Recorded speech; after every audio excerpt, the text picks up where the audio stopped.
All of these things, there are 7 qualities of an entrepreneur. Having and developing those skills makes you not only more successful if you're on your own, but working for someone else. That's what employers are looking for. I'm Tony Guerrero with Hays Post and Eagle Radio. I'm speaking with Fort Hays State Alumni Director Kim Cebula and Senior Lecturer in Management and Entrepreneurship Henry Schwaller about entrepreneurship efforts at the university on this episode of the Hays Post podcast. One of the things that FHSU does that I feel makes us just a bit different and special is that we really focus on meeting the needs of Central and Western Kansas. We know that we need young people who are ready to step up into our small communities and take leadership roles, so we want to prepare them in all the ways that we can. Today, we're joined by one of our instructors who helps us do just that. Henry, can you share a bit more about your role at FHSU and how long you've been working in the Robbins College of Business and Entrepreneurship? Well, thank you, Kim. Yes, I started working for Fort Hays part-time in January of 2000, and I've been working there ever since. I've been full-time since 2004. Currently, I teach both management and entrepreneurship courses, and I also am responsible for the entrepreneurship activities both on campus and through our residence hall, 32-bed, single-occupancy residence hall that was paid for in part through a generous grant from the Dane G. Hansen Foundation. So we keep them busy with a lot of activities to prepare them, as you said, to both return to Central and Western Kansas to both start businesses, but also work for others. So it's a pretty heavy task, but we do that through a lot of exercises and actually experiences where it's hands-on learning. We know that entrepreneurship and anything actually works best when you learn by doing. So as fun as it is to sit in a course and learn about a lot of theories, students experience entrepreneurship by doing it. And we've found that that's the best way to go about it. Mm-hmm. Awesome. So as part of that, we do a couple different challenges or events. Yep. One of those was the Epic Challenge. Right. Yes, we have 2 signature entrepreneurship events. One is in the fall. It is a 48-hour weekend experience called the Epic Challenge. Epic is an acronym for experiential, meaning hands-on learning, purposeful, meaning there's an intent to what we do, imaginative and innovative and creative. Students get together on a Friday night. They pitch ideas for new ventures or solutions for a problem in their community. Then they form teams around the best ideas, and they spend Saturday actually talking to, say, people in their community or potential customers to make sure that their idea is valid, that people want it, they need it, and they would support it. Then on Sunday, they put together a final presentation that is given to a panel of esteemed judges on every Sunday at 5 p.m. during the challenge, and they win prizes. This year, they won scholarships. Top prize was $2,500. Second place was $1,500, and third place was $500. I have also personally sponsor a cash prize of $500 to the team that accomplished the most during a weekend. Just because a team didn't take first, second, or third doesn't mean they didn't really do a lot in working their idea. For example, this year we had 3 of 6 teams getting there, just going great. And then Saturday evening, they realized that they had no customer for their product or they had no market. There was no interest. So they had to do what we call pivoting. They had to distill. They say, why were we here? One team, the team that won, had an idea for students to provide feedback about food offered in the residence halls.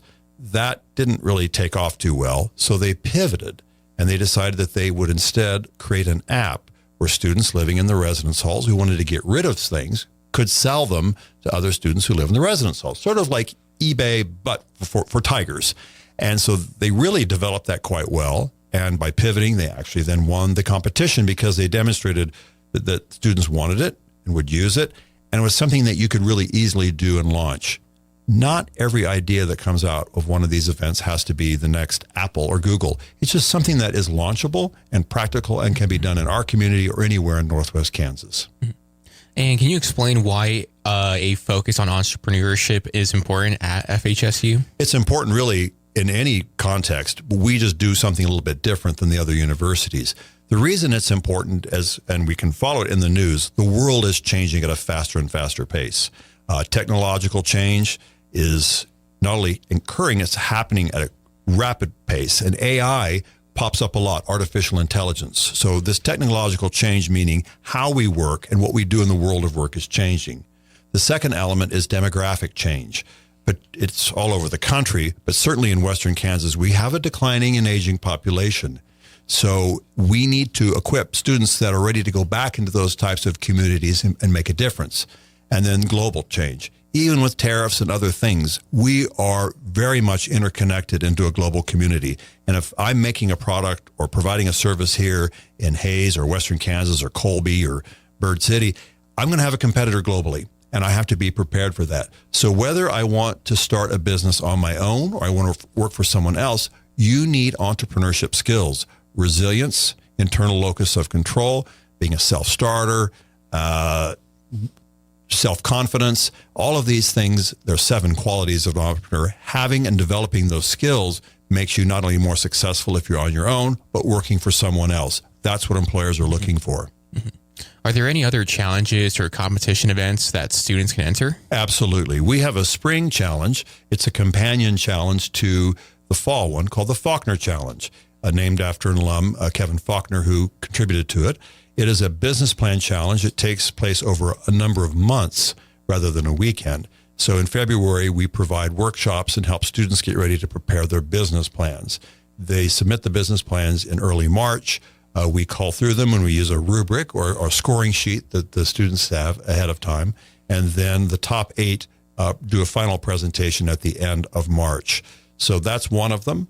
If the students do well at both of our challenges, they usually go on to participate at the Rainier Challenge in Kansas City, at formerly UMKC, or there used to be a business plan competition at Wichita State. So our students go on to do other challenges outside of ours, and they tend to do very well. We have had in the past a team of students that have participated in a challenge that was funded by alumni Peter Worth, where we competed against students at the University of Connecticut. We won both of them. What about any other ways to engage students with current entrepreneurs who are alumni or maybe in the community? We have a number of ways to do that. Currently, we offer a every other week experience called Entrepreneur Connect, where students meet either face-to-face. We meet face-to-face in Hanson Hall. Sometimes the entrepreneurs join us via Zoom. They tell us a little about what they're doing, maybe about their experience at Fort Hays, because they're usually Fort Hays alums, and the things that were most helpful to them in moving on. We've had people that are executives with Stripe, a fellow that was a high level at Zappos and went on to launch his own app.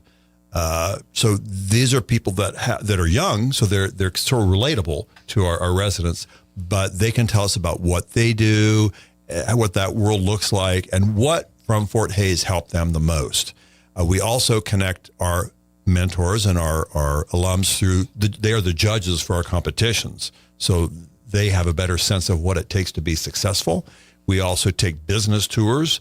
Last month, the students visited Cloud Storage Corporation and Agility, and again, got to meet Fort Hays alums and learn about what they do. It's important that students get out and off campus to see what's going on in Northwest Kansas, because there's a lot of amazing stuff.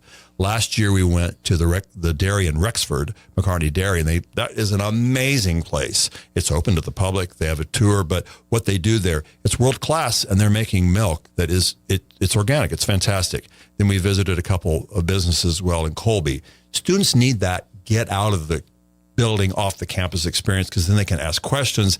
And as I tell them, you may think you're going to go launch a line of clothing, but by visiting the dairy or by visiting Agility, you're learning about the best processes, creative processes you don't see other businesses doing, even in this country. And you could apply that to what you do.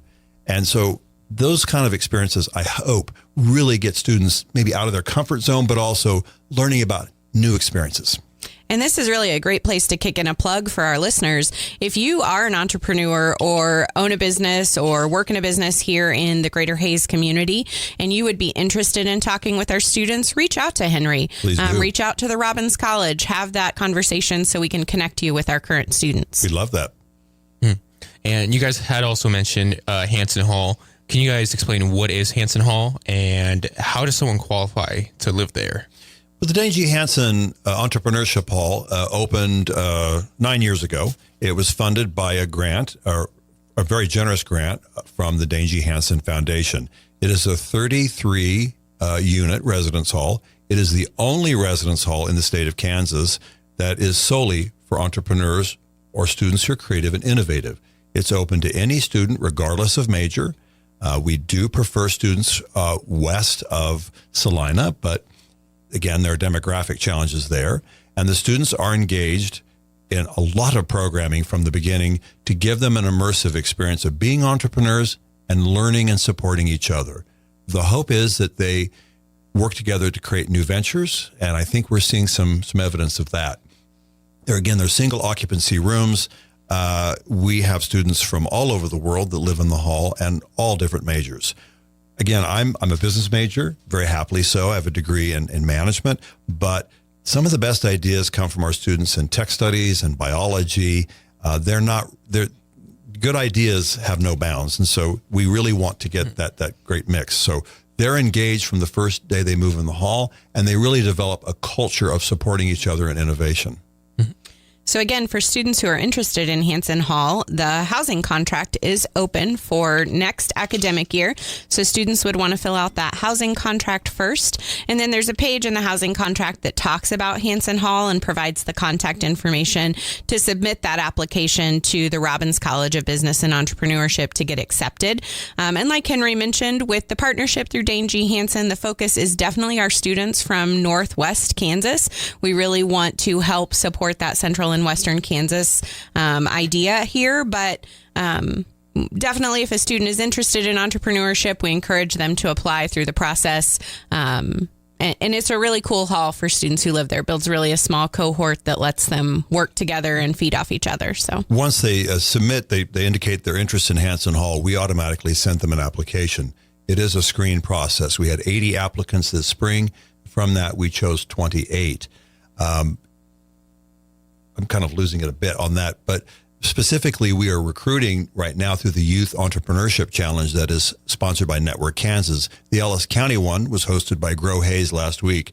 We saw a lot of great entrepreneurs from Thomas More Prep, as well as a student from Hayes High. That really is what we're trying to capture in these Northwest Kansas counties. Students that are participating in entrepreneurship events probably have an idea or a business already right now, and they'd be a great fit for us. All right. Well, before we start to wrap up, are there any other events on the Alumni Office's radar? Awesome. Thanks, Tony. Thanks, Henry, so much for being here today. Things do slow down a bit for the Alumni Office in terms of events, but we're actively planning and gearing up for 2026. Everything from working on our awards process to planning all of the great events.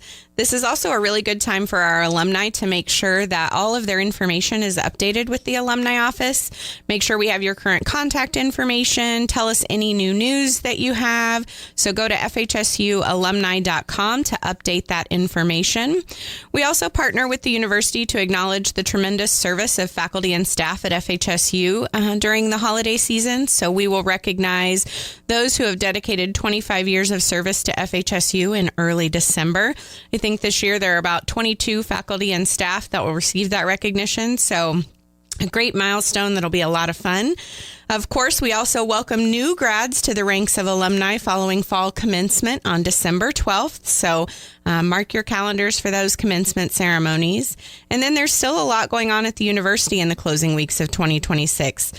A reminder to all of our listeners that our men's soccer team is doing phenomenally well. They are undefeated and won the MIAA Conference Championships. FHSU is hosting the first and second rounds of the NCAA soccer tournament, and our Tigers will play at 1 p.m. on Sunday, the 23rd.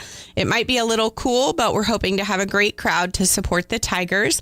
Basketball has, of course, also kicked off, so be sure to check out the FHSUathletics.com to see a full schedule and calendar of events. Then our annual FHSU Christmas Choir Concert will be on December 7th at 6:30 at St. Joe's right here in town this year. We also have several graduate recitals and thesis exhibitions coming up, so check out FortHayesArts.com for more of those upcoming events. So again, thanks, and thanks to all the alumni out there for supporting Fort Hayes this year. Thank you for having us.